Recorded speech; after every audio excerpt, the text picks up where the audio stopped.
The stench hit Ambassador Zithara before she even stepped off the transport platform. It was a mixture of decay, infection, and something else.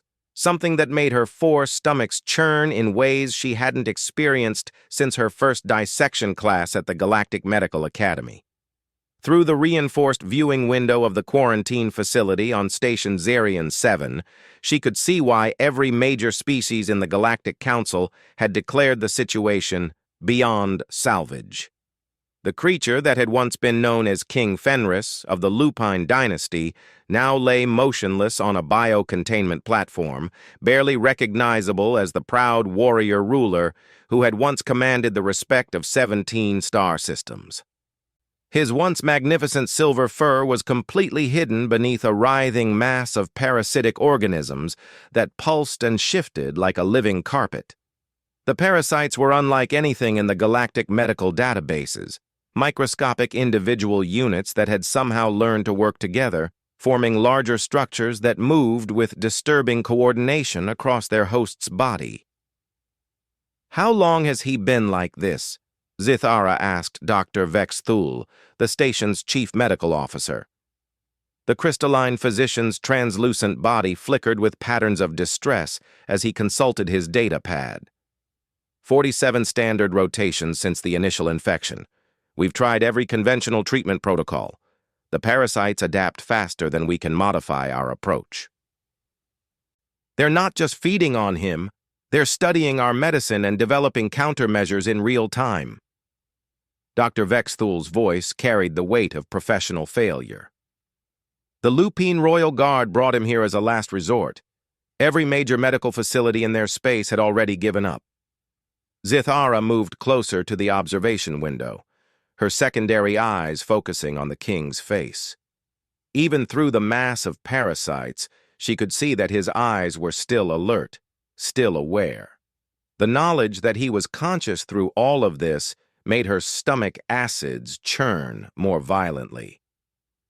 "What exactly are these organisms?" she asked, though she suspected the answer wouldn't be comforting. "We've designated them as collective parasitic entities, or CPEs. They appear to be a hybrid of several different parasitic species that have somehow learned to function as a single superorganism. Each individual parasite is roughly the size of a grain of sand, but they coordinate their movements and feeding patterns with remarkable efficiency. The really disturbing part is that they seem to be intentionally keeping the king alive while slowly consuming him from the outside in." The implications of that statement hung in the air like a toxic cloud. This wasn't just a medical emergency, it was potentially a new form of biological warfare that could spread throughout the galaxy if not contained. "Has anyone attempted direct surgical removal?" Zithara knew it was probably a foolish question, but she had to ask. Dr. Vex Thul's body flashed with what could only be described as bitter amusement. "The Altarian surgical team tried exactly that approach 18 rotations ago. The moment they began attempting to remove the parasites, the organisms released some kind of chemical that nearly killed the king instantly. We lost 2 surgeons when they were exposed to the same chemical cloud. The parasites aren't just protecting themselves, they're actively defending their territory." Through the observation window, they could see the king's chest rising and falling in shallow, labored breaths. Occasionally, one of his massive hands would twitch, suggesting that despite everything, his nervous system was still functioning. The sight was both encouraging and horrifying. "What about the council's decision?" Zithara asked, though she already knew the answer would be unpleasant. The vote was unanimous among all major species representatives. The risk of allowing these parasites to potentially spread is too great. King Fenris will be transferred to a deep space containment facility where he'll remain in isolation until... Dr. Vex Thul didn't finish the sentence, but the meaning was clear enough. The decision made logical sense from a purely tactical standpoint. The Lupine dynasty, while powerful, represented only a small fraction of the total galactic population. Sacrificing one individual, even a monarch, to prevent a potentially species-ending pandemic was the kind of cold calculation that had kept the Galactic Council functioning for thousands of years. But standing there, watching a proud ruler reduced to a living host for hostile organisms, Zithara found herself questioning the wisdom of such logical decisions. "There is one more thing," Dr. Vexthul added, his tone suggesting reluctance to share additional bad news. "The king's daughter, Princess Lyra, has refused to accept the council's decision. She's been sending messages throughout known space, offering substantial rewards to any medical professional willing to attempt treatment. Most responses have been either polite refusals or suggestions that she accept the inevitable. Most responses? There have been a few unusual inquiries, some freelance medics from the Outer Rim, a few researchers from non-council species, and one particularly persistent communication from something called the Terran Medical Corps. None of them understand the full scope of what they'd be dealing with." Zithara had heard of Terrans, the newest species to achieve faster-than-light travel. They were still considered a curiosity by most of the galaxy, noteworthy primarily for their rapid technological advancement and their peculiar tendency to attempt things that other species considered impossible or inadvisable. Their medical knowledge was supposedly primitive compared to established galactic standards, though there had been some interesting reports about their unconventional approaches to treatment. Has anyone bothered to respond to these inquiries seriously? The Council's position is that encouraging false hope would be cruel to the princess and potentially dangerous to whoever might be foolish enough to attempt treatment.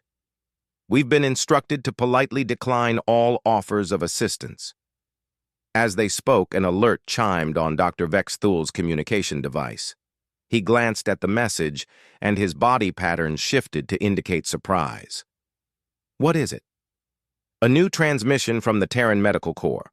They're requesting detailed biological scans of the parasites and the king's current condition. The message is unusually specific about the type of information they need. It's almost as if they've encountered something similar before." Zithara found herself intrigued despite the hopelessness of the situation. "What kind of specific information?" Dr. Vexthul scrolled through the message, his patterns shifting to indicate confusion.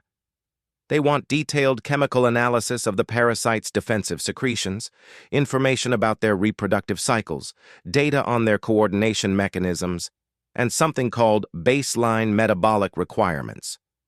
They also want to know if we've attempted any treatments involving what they call symbiotic bacterial introduction." The term was unfamiliar to Zithara, though she had extensive medical training. Symbiotic bacterial introduction? I have no idea what that means.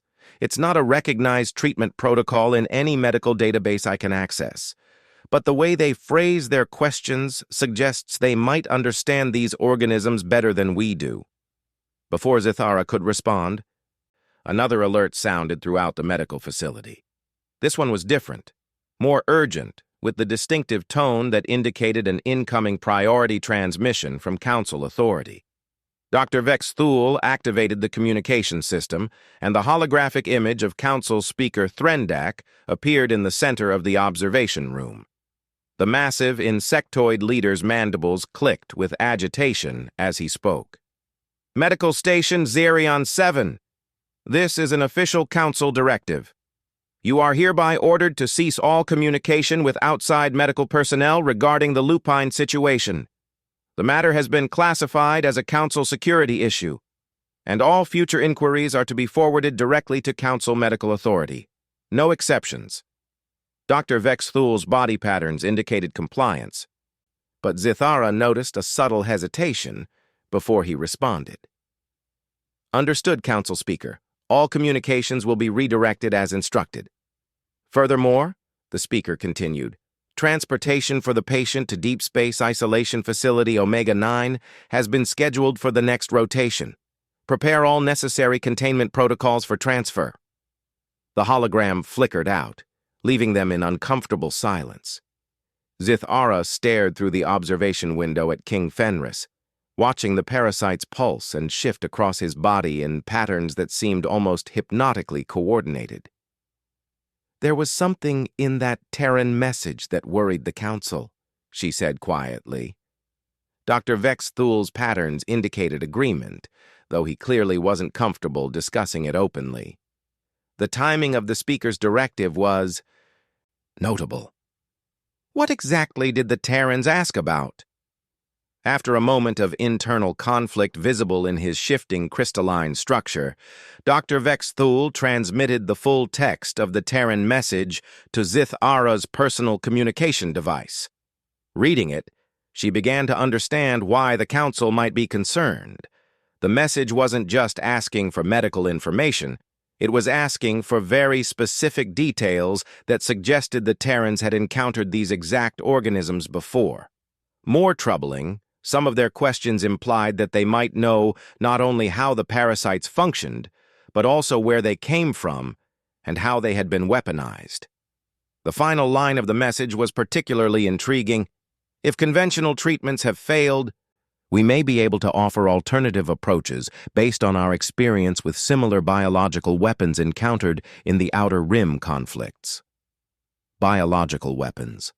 The words carried implications that went far beyond a simple medical emergency. If these parasites were indeed a weapon, then someone had deliberately infected King Fenris. And if the Terrans had encountered similar weapons before, they might be the only species in the galaxy with any real chance of developing an effective treatment. As Zithara processed these implications, she noticed movement on the other side of the observation window that made her freeze. King Fenris's eyes had opened, and despite everything, they were looking directly at her.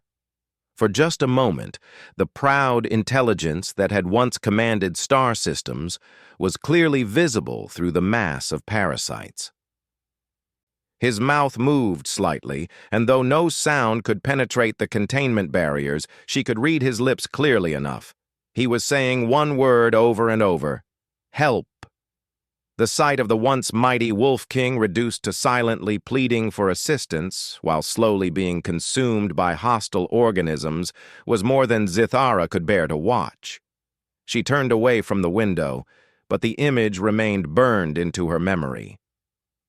Dr. Vex Thul, she said quietly, how long would it take for a Terran medical team to reach this station? The crystalline physician's body patterns shifted to indicate alarm. Ambassador, surely you're not considering... How long?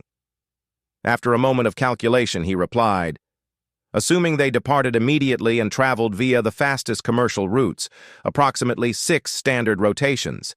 But, Ambassador, the Council's directive was very clear.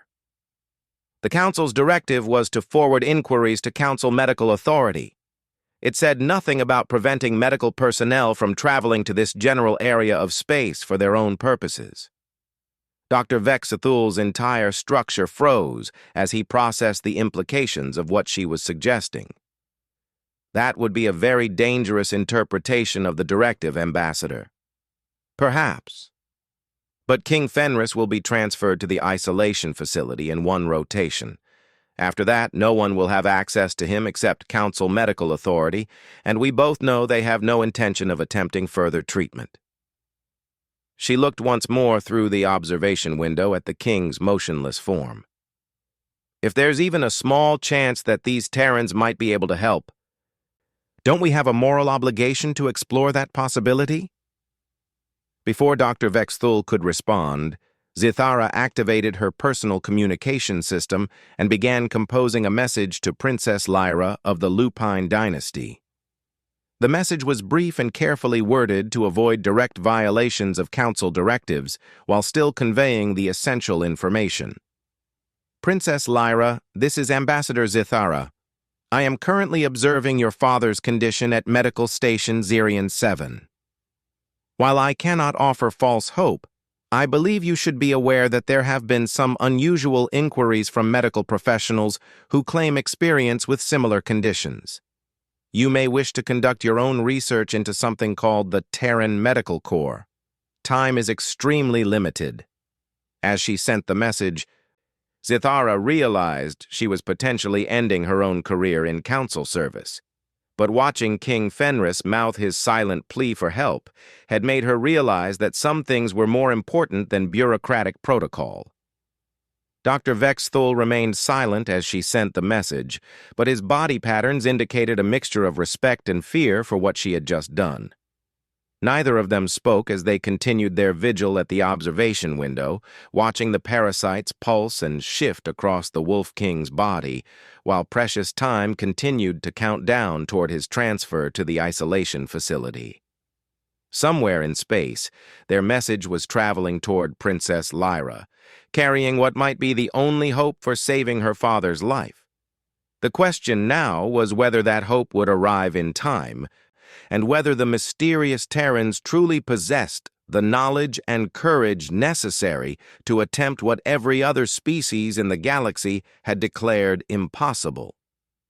Dr. Sarah Chen had seen enough horrors during the Proxima border wars to think nothing could surprise her anymore. She was wrong. Standing in the observation room of Medical Station Zerion 7, staring at what the galaxy had written off as a hopeless case, she felt the familiar surge of stubborn determination that had made her both famous and infamous throughout human space. "You actually came." Princess Lyra's voice carried a mixture of disbelief and desperate hope. The lupine royal stood nearly 3 meters tall, her silver fur marked with the ritual scars of leadership, but her posture spoke of exhaustion and grief. "Every other species in the galaxy has turned their backs on my father." Sarah continued studying the bio readings on her portable scanner, cross-referencing them with the data she had compiled during her journey to the station. "Princess, I need you to understand something before we go any further. What I'm seeing here isn't just a medical condition. This is bio-warfare, and it's sophisticated enough to suggest your father wasn't infected by accident." The statement hung in the air like a gravity bomb. Dr. Vexthul's crystalline body flickered with patterns Sarah had learned to recognize as shock during her brief medical exchange program with the Crystalline Collective. Ambassador Zithara, who had risked her career to make this meeting possible, went very still. "You believe someone deliberately did this to him?" Princess Lyra's voice carried a dangerous edge that reminded Sarah why the Lupine dynasty had never lost a war. "I'm certain of it. These organisms show signs of genetic modification that could only have been achieved in a laboratory setting. More importantly, they've been programmed with behavioral patterns that don't exist in natural parasites. They're keeping your father alive because they're designed to do exactly what they're doing, creating a slow, horrifying death that serves as both punishment and warning." Sarah activated her scanner's projection system, displaying a 3-dimensional model of the parasite's structure that she had pieced together during the journey. "Look at this. See how they cluster around vital organs? They're monitoring his life signs and adjusting their feeding patterns to maintain optimal host survival. That level of coordination requires either a hive-mind intelligence or extensive programming." Dr. Vexthul moved closer to examine the projection, his patterns shifting to indicate intense interest. "This level of detail, how did you generate this analysis from the basic scans we transmitted?" Sarah smiled grimly. Human medical technology might seem primitive to most galactic species, but we've had to develop some unique approaches out of necessity. When you're fighting wars with limited resources against enemies who don't follow conventional tactical patterns, you learn to see things differently. She manipulated the projection to highlight specific features of the parasites. For instance, every galactic medical database treats parasites as individual organisms that happen to work together. But humans have extensive experience with something called swarm intelligence, collective behaviors that emerge from the interaction of individual units. We use similar principles in our military drones and medical nanobots. "You're suggesting these parasites function like human technology?" Ambassador Zithara asked. "I'm suggesting they function like human technology because they probably are human technology. Or more accurately, they're based on human research that someone stole and weaponized." Sarah's expression darkened as she accessed another file from her scanner. 3 years ago, our medical corps was developing symbiotic bacterial treatments for severe trauma cases. The research involved programming microscopic organisms to coordinate their activities for optimal patient care. The project was classified, But? Princess Lyra demanded. But our research facility on Kepler Station was raided by unknown parties. We assumed it was corporate espionage, but now I'm wondering if someone was specifically targeting our biotechnology research for military applications. Sarah returned her attention to the observation window, where King Fenris lay motionless beneath his writhing burden. The good news is that if these parasites are based on our technology, we might be able to exploit their programming to remove them safely. What kind of exploitation? Dr. Vexthul asked. Human symbiotic organisms are designed to respond to specific chemical signals that trigger different behavioral modes. If these parasites retained those response protocols, we might be able to essentially reprogram them to detach from their host voluntarily. The room fell silent except for the soft hum of medical monitoring equipment. Sarah could see the wheels turning in everyone's minds as they processed the implications of what she was proposing. You're talking about attempting to communicate with hostile parasites that have already killed multiple medical professionals, Ambassador Zithara said carefully.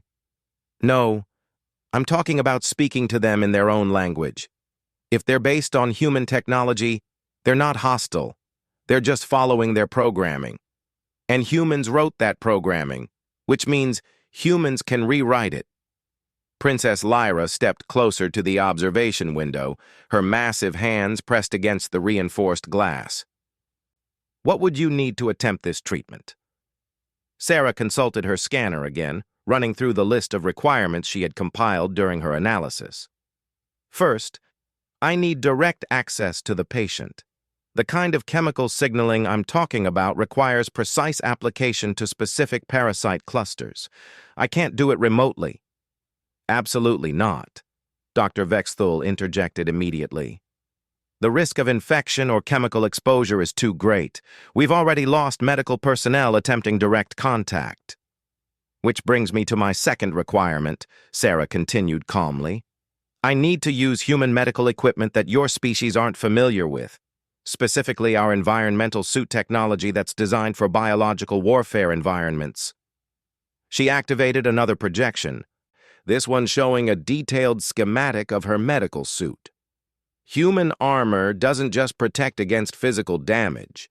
It creates a completely isolated biological environment that can operate in conditions that would kill most organic life forms. We developed it for treating casualties in biochemical warfare situations. Ambassador Zithara studied the projection with obvious interest. This suit technology isn't in any galactic database we have access to. Humans tend to keep our military medical technology private. We learned early that sharing our innovations often resulted in them being used against us. Sarah's tone carried the weight of bitter experience. But the isolation capabilities of this suit should allow me to work directly with the parasites without risk of infection or chemical exposure. Should allow, Dr. Vexthul emphasized. You're proposing to risk your life based on theoretical protections against unknown organisms. Sarah turned to face the crystalline physician directly. Doctor, I've spent the last 5 years treating human soldiers who were exposed to biological weapons specifically designed to kill our species. I've worked in environments where the air itself was toxic and the ground was crawling with organisms that could dissolve human flesh in minutes. This isn't theoretical for me. It's Tuesday. The casual confidence in her statement seemed to settle something in the room. Princess Lyra straightened to her full, imposing height and spoke with the authority of royal command. What do you need from us to make this attempt possible? Sarah smiled for the first time since arriving at the station. I need approximately 6 hours to modify the station's medical bay to accommodate my equipment, access to the station's chemical synthesis laboratory to prepare the signaling compounds, and most importantly, I need everyone to resist the urge to interfere once I begin treatment. The Council's transfer order is still in effect, Ambassador Zithara reminded them. We have less than 12 hours before King Fenris is moved to the isolation facility. Then we'd better get started. The next 6 hours transformed Medical Station Zirion 7 into something that resembled a battlefield medical facility more than a traditional galactic hospital. Sarah's equipment, designed for rapid deployment in hostile environments, reconfigured the medical bay with efficiency that impressed even Dr. Vex Thule.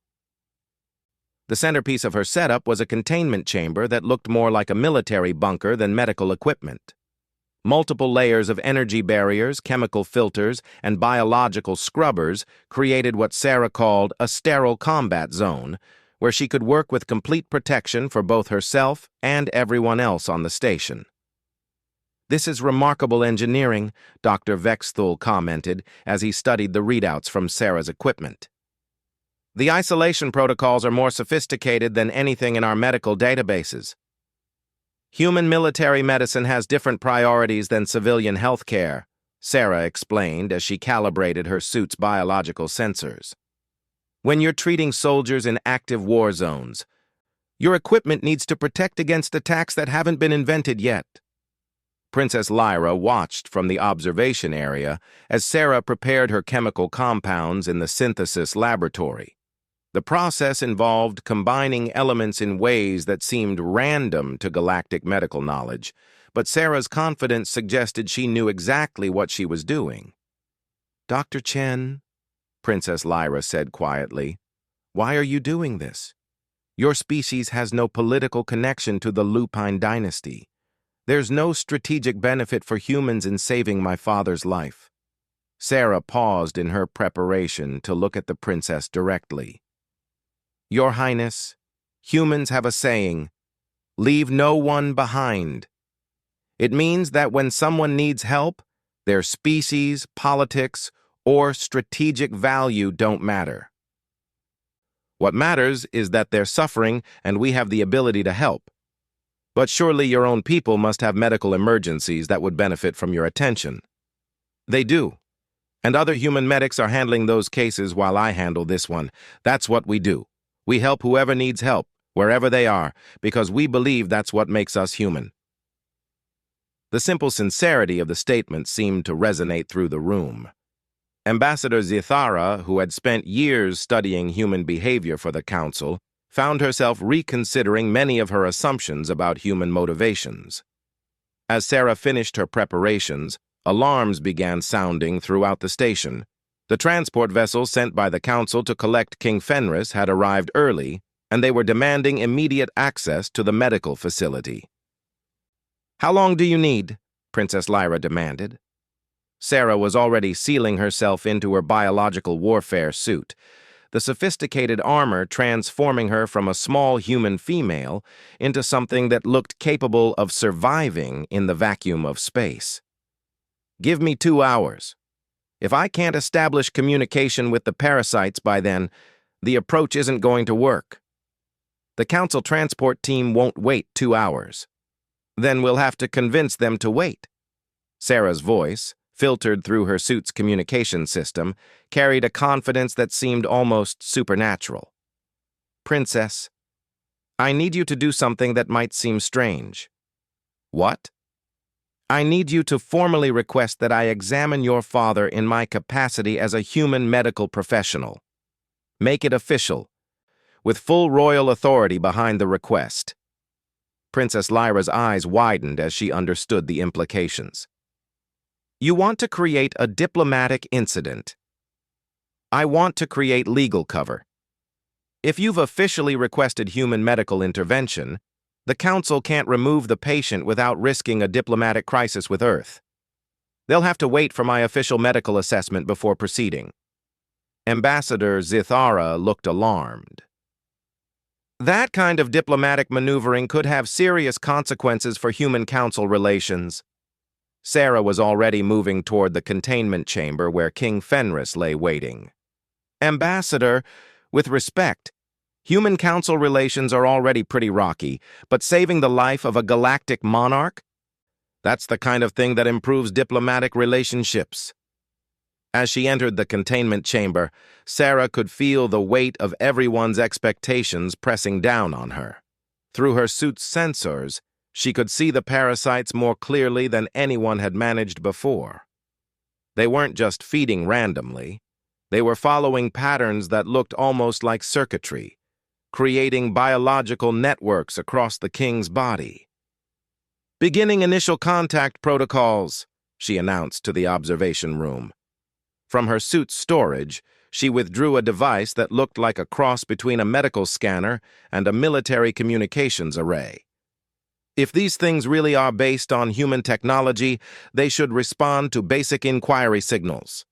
She activated the device, sending out a series of electromagnetic pulses in the patterns that human biotechnology used for system diagnostics. For several moments, nothing happened. Then, slowly, the parasites began to change their movement patterns. "They're responding," Dr. Vexthul's voice carried amazement. "The organisms are actually responding to your signals." Sarah smiled grimly behind her helmet's faceplate. "They're not just responding, they're identifying themselves. Look at the patterns they're forming." On the monitoring screens, the parasites were arranging themselves into formations that resembled alphanumeric characters. Slowly, a message began to emerge across King Fenris's body. "Defense protocol active. Unauthorized medical intervention detected. Maintain host preservation mode." "It's definitely human technology," Sarah confirmed. "And whoever stole our research didn't bother to change the basic command structure. I can work with this." She began typing commands into her communication device, sending override codes that she hoped were still valid. The parasites' response was immediate and dramatic. Their movements became more agitated, and new text began forming. "Authorization codes recognized. Awaiting instructions." Princess Lyra pressed against the observation window, watching her father's body as patterns of text appeared and disappeared across his skin. "Can you make them leave him?" "I'm about to find out," Sarah replied, entering the most important command sequence of her career. "Execute emergency disengagement protocol. Return to standby configuration." For a moment that seemed to stretch into eternity, nothing happened. Then, slowly but unmistakably, the parasites began to move away from King Fenris's vital organs, clustering instead in small, inactive groups on his extremities. "It's working," Dr. Vexthul breathed. "The organisms are actually withdrawing." But Sarah's expression behind her helmet remained tense. "This is just the beginning. The hard part comes next. Getting them off him completely without triggering their self-destruct protocols." The next phase of the treatment required a delicacy that Sarah had only read about in theoretical journals. The parasites had responded to her override commands, but they were still connected to King Fenris through millions of microscopic feeding tubes. Removing them too quickly could cause fatal bleeding, while moving too slowly might give them time to revert to their defensive protocols. "I'm going to need complete silence," Sarah announced to the observation room. "What I'm about to attempt requires precise timing, and any distraction could be catastrophic." Through her suit's advanced sensors, she could see that the parasites had formed distinct clusters, each containing roughly 1,000 individual organisms. The clusters were connected by thin filaments that pulsed with what appeared to be chemical signals. It was like trying to perform surgery on a living computer network. Sarah activated her suit's microsurgical tools, devices so small they could operate at the cellular level while being controlled by neural interfaces that translated her intentions into precise movements. This was technology that pushed the boundaries of what was possible with human engineering, developed specifically for battlefield medicine where conventional tools would be useless. "Beginning cluster separation sequence," she announced, focusing on the largest group of parasites near the king's chest. "I'm going to convince each cluster to detach voluntarily by simulating the chemical signatures of a completed mission." She began broadcasting a complex sequence of chemical signals that mimicked the molecular patterns human biotechnology used to signal successful task completion. The response was immediate. The parasites began releasing their grip on the king's tissue and clustering into tight, inactive balls. "Remarkable," Dr. Vexthul whispered from the observation room. "They're actually cooperating with the removal process." "Human biotechnology is designed to be cooperative," Sarah explained as she carefully extracted the first cluster with specialized containment tools. "We don't create biological weapons that fight back against their operators. We create tools that work with us to achieve specific objectives." As she worked, Sarah began to understand the full scope of what had been done to King Fenris. The parasites weren't just random organisms. They had been specifically programmed to create maximum psychological trauma. They were designed to keep their victim conscious and aware while slowly consuming him, turning the infection into a form of prolonged torture. "Whoever did this wanted the king to suffer," she said grimly as she extracted another cluster. "This wasn't meant to kill him quickly. This was meant to break him psychologically while serving as a warning to others." Princess Lyra's voice came through the communication system with barely controlled rage. "Do you have any idea who might have done this?" Sarah paused in her work to access her suit's database. During the journey to the station, she had cross-referenced the parasite's genetic markers with human medical records. The results had been disturbing. The base technology definitely came from our research on Kepler Station, but it's been modified in ways that no human scientist would attempt. Whoever did this combined our symbiotic organism research with genetic modification techniques that are, let's call them, ethically questionable. Can you be more specific? The modifications include genetic markers that match several species in the Outer Rim territories. This wasn't done by humans, but it was done by someone with access to both human research and advanced genetic manipulation technology. That's a very short list of possibilities. As Sarah continued working, alarms began sounding throughout the station again. The council transport team was demanding immediate access, and their patience was clearly running out. Through the station's communication system, they could hear heated discussions between Princess Lyra's diplomatic staff and council representatives. "Dr. Chen," Ambassador Zithara's voice carried urgency, "the council team is threatening to board the station by force if we don't comply with the transfer order within the next 30 minutes. Sarah glanced at her progress indicators. She had successfully removed approximately 60% of the parasites, but the remaining clusters were in more sensitive locations around the king's nervous system. Rushing the process could cause permanent damage or death. "I need more time," she replied. "Can Princess Lyra invoke any additional diplomatic protocols?" "She's already pushed the limits of what's possible without creating a formal diplomatic crisis," came the response. Sarah made a decision that surprised everyone, including herself. "Then we'll create a formal diplomatic crisis. Ambassador, please transmit the following message to the council transport team." She activated her suit's recording system and spoke with the calm authority of someone who had faced down much more dangerous enemies. "This is Dr. Sarah Chen of the Terran Medical Corps, speaking in my official capacity as a human government representative. I am currently providing emergency medical treatment to King Fenris of the Lupine dynasty at the formal request of Princess Lyra. Any attempt to interfere with this treatment will be considered an act of aggression against a Terran medical professional operating under humanitarian protocols. Furthermore, I am prepared to present evidence that King Fenris's condition is the result of bioterrorism using stolen human technology, which makes this a matter of direct concern to Earth government." The transmission seemed to create exactly the effect Sarah had hoped for. The demands from the council transport team stopped, replaced by urgent consultations with higher authorities. No one wanted to risk a diplomatic incident with Earth over what had been classified as a routine medical transfer. "That was either very clever or very dangerous," Dr. Vexthul observed. Sometimes those are the same thing, Sarah replied, returning her attention to the delicate work of removing parasites from around the king's brainstem. Besides, I wasn't lying about the bioterrorism angle. These parasites definitely represent a weaponization of human medical technology. As she worked on the most dangerous clusters, Sarah began to notice something unexpected. King Fenris's vital signs were improving more rapidly than should have been possible.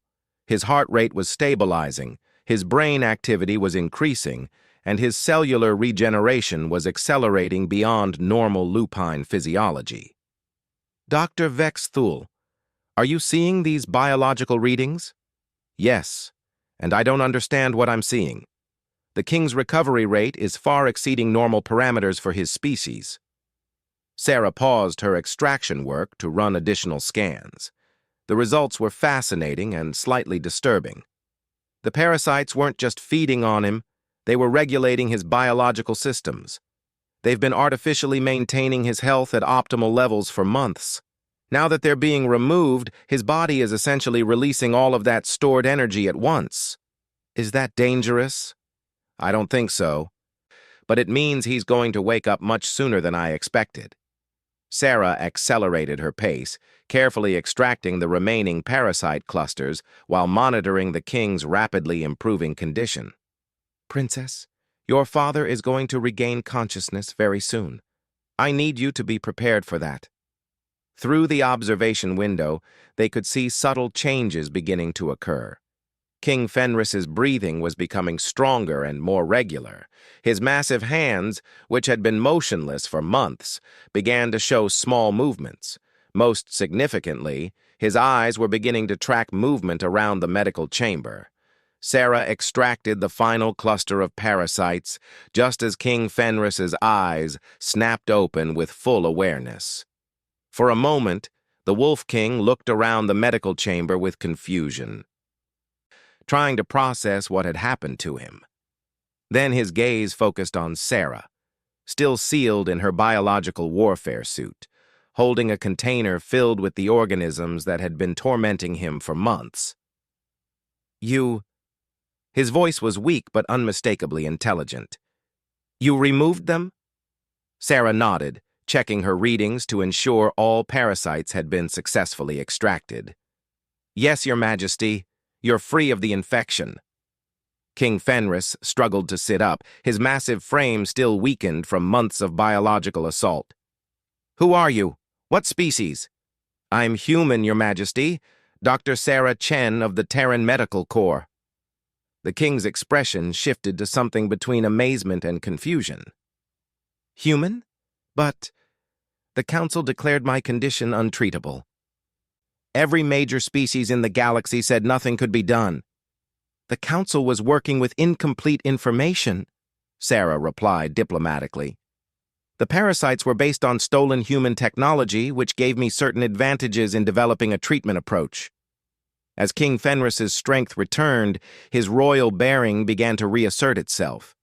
Even weakened and confused, he carried himself with the unmistakable authority of someone born to command. Princess Lyra, he called out, his voice growing stronger. I know you're watching. Come to me. The reunion between father and daughter was emotional enough to bring tears to every eye in the observation room. Princess Lyra entered the medical chamber, no longer concerned about protocols or safety measures, and embraced her father with the relief of someone who had been carrying impossible grief for months. I never stopped believing we could save you, she said through tears. I never stopped believing you would find a way, King Fenris replied, though his eyes remained fixed on Sarah. But I confess, I didn't expect salvation to come from such an unexpected source. Sarah was completing her medical documentation when the communication system activated with an incoming transmission from the council transport team. The voice that came through was noticeably more respectful than their previous demands. Medical Station Zerion 7, this is Council Transport Alpha 7. We have been instructed to await further orders regarding the transfer situation. Please confirm the current status of the patient. Dr. Vex Thul activated the response system, his crystalline body patterns indicating satisfaction. Council Transport Alpha 7, the patient has made a full recovery and is no longer requiring isolation protocols. The medical emergency has been resolved. There was a long pause before the transport team responded. Understood. We are standing by for further instructions. King Fenris, now sitting up with minimal assistance, turned to Sarah with an expression of thoughtful curiosity. Dr. Chen, I need to understand something. You risked your career, possibly your life, to help someone you had never met. Your species gains nothing from my recovery. Why did you do this? Sarah removed her helmet, revealing her face for the first time since beginning treatment. She was younger than her voice had suggested, with the kind of determined expression that comes from facing impossible situations and refusing to back down. Your Majesty, humans have a concept called paying it forward. It means that when someone helps you, you don't repay them directly. Instead, you help someone else who needs assistance. Humanity has received help from other species during our development. This was our chance to pay it forward. But surely there must be some strategic benefit for your people. Sarah smiled, the expression transforming her serious features. The strategic benefit is living in a galaxy where people help each other when help is needed. That's the kind of galaxy humans want to be part of. King Fenris considered this answer for a long moment, then turned to Princess Lyra. Daughter, I want you to issue a formal declaration on behalf of the Lupine dynasty. From this day forward, humanity will be considered a friend and ally to our people. Any human who requires assistance in our space will receive it without question or condition. Father, that's appropriate recognition for a species that values life above politics, the king said firmly. Furthermore, I want you to send a message to the Galactic Council informing them that the Lupine dynasty formally requests that humanity be granted full council membership status. The implications of that statement rippled through the observation room like a shockwave. Full council membership for humanity would change the entire balance of galactic politics. Ambassador Zithara spoke carefully. Your Majesty, such a recommendation would carry enormous weight, but the council membership process is complex, and the council membership process, King Fenris interrupted, is designed to exclude species that don't think like the established powers. But humanity has just demonstrated something that no other council species was able or willing to do. They saved my life when everyone else gave up. That suggests they might bring perspectives to the council that we desperately need. As if summoned by his words, a new transmission arrived from the council transport team. This time, the voice belonged to someone with much higher authority. Medical Station Zarian 7, this is Council Speaker Threndak. We have received preliminary reports about the successful treatment of King Fenris. We request immediate access to all medical data regarding this treatment for Council Medical Authority review. King Fenris gestured for Sarah to activate the communication system. When she nodded, he spoke with the full authority of galactic royalty. Council Speaker, this is King Fenris of the Lupine dynasty. I am pleased to inform you that I have made a complete recovery thanks to the intervention of Dr. Sarah Chen of the Terran Medical Corps. The medical data you're requesting contains evidence of bioterrorism using stolen human technology. I suggest that future discussions about this matter include official representation from Earth government. Another long pause followed before the council speaker responded. Your Majesty, we are pleased to hear of your recovery. We will certainly take your recommendations under consideration. After the transmission ended, King Fenris turned to Sarah one final time. Dr. Chen, you've given me more than my life back. You've given me hope for what this galaxy might become if more species learn to think like humans do. Sarah was preparing to respond when her suit's communications system activated with an incoming message from Earth. The transmission lag meant it had been sent several hours earlier, but the content was immediately relevant. Dr. Chen, this is Admiral Martinez with Terran Fleet Command.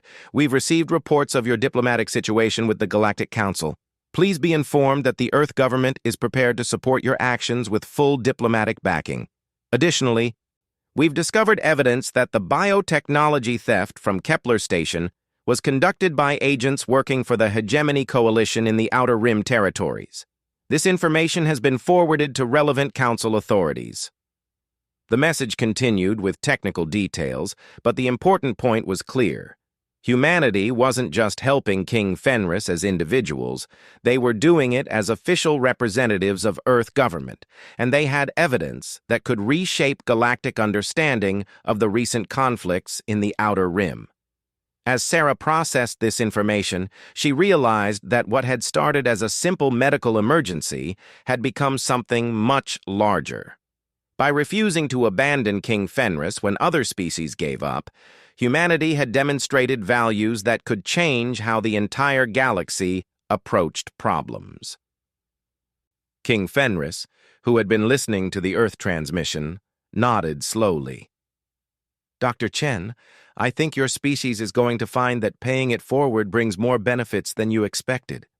When word spreads about what happened here, other species are going to start asking what else humans might be able to accomplish. Sarah looked around the medical chamber at the contained parasites that represented stolen human technology, turned to evil purposes, at the monitoring equipment that had documented an impossible cure, and at the faces of galactic representatives who were seeing humanity in an entirely new light. Your Majesty, she said quietly, I think that might be exactly what the galaxy needs. In the observation room, Ambassador Zithara was already composing her report to the Council. The document would reshape how the galactic government viewed human capabilities and intentions. Dr. Vexthul was analyzing Sarah's medical procedures, recognizing that human medicine might offer approaches that established galactic science had never considered. And Princess Lyra, still standing beside her father's recovery bed, was composing the formal alliance declaration that would bind the Lupine dynasty to humanity for generations to come. The Council transport team remained in orbit around the station, no longer demanding transfers or threatening diplomatic incidents. Instead, they were waiting for instructions on how to handle a situation that had transformed from a routine medical evacuation into a potential reshaping of galactic politics. As Sarah finally powered down her biological warfare suit and began securing her equipment, she reflected on the human saying that had motivated her to take this assignment: "Leave no one behind." She had originally interpreted it as simply providing medical assistance to someone in need. But standing in the medical chamber of an alien space station, watching a recovered Wolf King plan alliance agreements with Earth, she realized that the phrase meant something deeper. When humans refuse to abandon someone, they don't just save that individual. They create connections and possibilities that reshape entire civilizations. The galaxy was about to learn that human stubbornness, applied with compassion and intelligence, might be exactly what was needed to solve problems that seemed impossible to everyone else. And in the depths of space, word was already spreading through countless communication networks about the species that had succeeded where all others had failed, not because of superior technology or military might, but because they simply refused to give up on someone who needed help. The age of human influence in galactic affairs was about to begin,